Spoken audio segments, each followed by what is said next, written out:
Good morning, ladies and gentlemen. Welcome to Gashi's Kamen TV, the tallest man in Black Africa.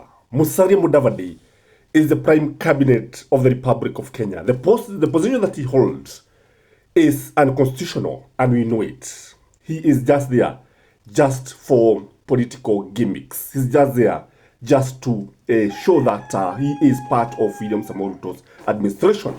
Ladies and gentlemen, Musalia Mudavadi has been made irrelevant in William Samoei Ruto's government. Ladies and gentlemen, Musalia Mudavadi has been pushed to the periphery. He is of little consequence as far as the politics of UD and William Samoei Ruto are concerned. Musalia Mudavadi has to ask for permission for him even to meet the president. He doesn't have to.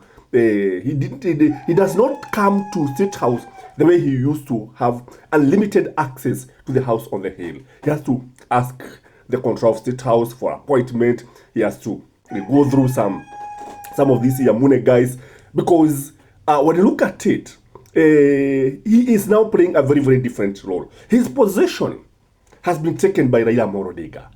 Raila Amolo Odinga is now the deputy president, though not actually in office as he should. You know, if he were to be the real deputy president, actually he was supposed, that is the legal deputy president, the constitutional deputy president, he was supposed to be William Samoei Ruto was running it. But as you know, politics ni mambo ya character, draft, kupeleka pale na pale, unachukua unaweka pale. This is what is happening. And Raila Amolo Odinga is now sitting firmly on the throne. And Raila Amolo Odinga is the man who calls the shot in William Samoei Ruto's government. So, how did Musalia Mudavadi find himself there? What can you say about Musalia Mudavadi? Why is this the case? Why has he been pushed to the periphery? Why has he been replaced by Raila Amolo Odinga? Number one, in my view, the entry of Raila Amolo Odinga, the coming of the broad-based government, changed the political matrix. When you look at Musalia Mudavadi, there was no way he was going to compete with Raila Amolo Odinga. So Raila Amolo Odinga was to be given a position. Raila Amolo Odinga was to be given a house to settle. Was to be given an office, an constitutional office of him to settle. And that's why when Raila was called even to address the government, that time when William Samoei Ruto called a retreat for all cabinet secretaries, principal secretaries, who is who in the government, Raila Amolo Odinga was actually welcomed like a king. He gave his speech. So William Samoei Ruto cannot do anything without consulting this person. I don't think Mudavadi was given a major role to play. He was just given a role to maybe sema kitu kidogo pale pale. But when you look at it, it is Raila Amolo Odinga who is calling the shot. It is Raila Amolo Odinga who is actually the deputy president. Number two, the political value. When you look at Musalia Mudavadi has been kicked out by Natebea. When you look at Musalia Mudavadi has been actually kicked out by Raila Amolo Odinga. So he doesn't have value. Even Wetangula doesn't have any value. And what is happening in the government is that because of the so many changes that are happening, because of the way the political dynamics are coming in this country, and because when you look at the new young leaders who are coming, like now I'm saying that Natebea is the man who is actually slaying the giants of Western. He's the man who is calling the shot. So William Samoei Ruto understand very clearly that with Raila Amolo Odinga there in government and Natebea there, then Mudavadi cannot play a major role. Number three, in my view, is because of ODM game plan. ODM is a very good animal when it comes to politics. It's an exciting animal when it comes to politics, by the way. And when you look at the game plan of Raila Amolo Odinga, when you look at the game plan of ODM, it is not very clear to people. Because when you look at it, Raila Amolo Odinga is the greatest enemy of William Samoei Ruto. That is the truth of the matter. In fact, the greatest enemy is not Gachagua. It is Raila Amolo Odinga to William Samoei Ruto. Because when you look at Raila Amolo Odinga, his game plan is to ensure that William Samoei Ruto does not have people who can come and save him. When you look at Raila Amolo Odinga, the way he's playing politics, you realize that he is trying to keep Gachagua far away kabisa asikaribie William Samoei Ruto. Sasa ni kama vile Gachagua alikuwa anafanya mitego Raila asikaribia ikulu. Ile mitego ya Gachagua nakumbuka. So when you look at Raila Amolo Odinga is now playing the games of trap. So what he's doing, he's ensuring that akina Mudavadi, akina Gachagua, akina Kalonzo, they should not come closer to William Samoei Ruto. So what Raila Amolo Odinga is doing, he is weakening William Samoei Ruto.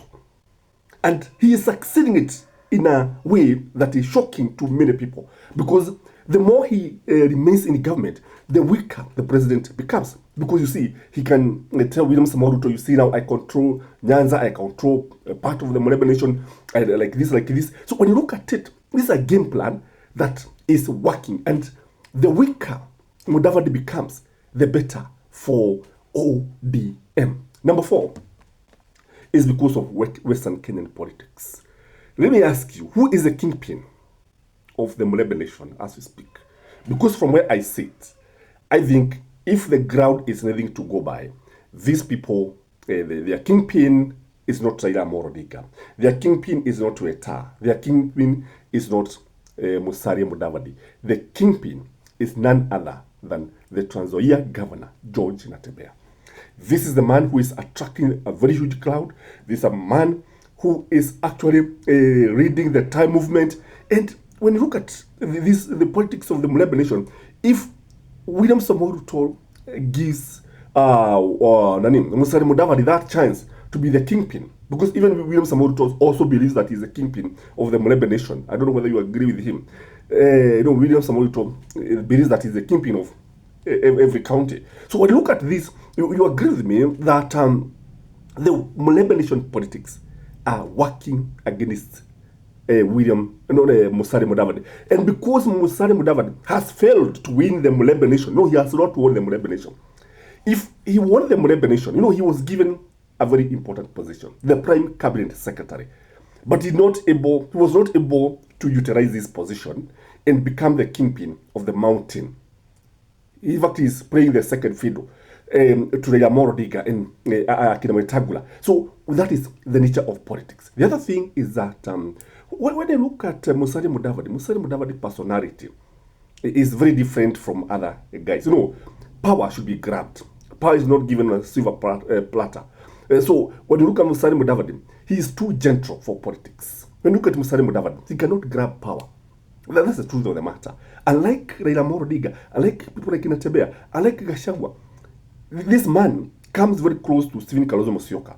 And with all due respect to Kalonzo Musyoka and Musalia Mudavadi, you agree with me that these guys, when it comes to political game plan, they're not as shrewd as you would expect somebody like Babu Wino or people like Sifuna and many others, in Raila Amolo Odinga, William Samoei Ruto. So their nature works against them. So William Samoei Ruto knows very well, and Mudavadi, because of his uncontroversial nature, he cannot be as useful as he should be. And that's why the people find it very, very easy, actually, to keep him at the periphery. Last but not least, is about 2027 Ruto's political matrix, the game plan. When Musalia Mudavadi was promised that William Samoei Ruto, in the fullness of time, would be backed or endorsed by William Samoei Ruto as maybe a future president. And this is somebody who has come so close to power without winning it. He was one of the shortest serving deputy president who served the republic for 3 months as a vice president. It was very, very interesting, ladies and gentlemen. So when it comes to 2027, he does not feature much. Because what role would you give him? Is it running mate? 0. Is it a presidential candidate? 0. When Naida is there, when Natembeya is there, and many other leaders are there, you agree with me that he cannot be there in 2027. And ODM is very, very happy because if William Samoei Ruto was to make him a running mate, ODM would become less relevant. What do you think, ladies and gentlemen? What would you tell Papa Waroma if you meet him today? What would you tell Musalia Mudavadi? That is my take. Have a blessed day. Bye-bye.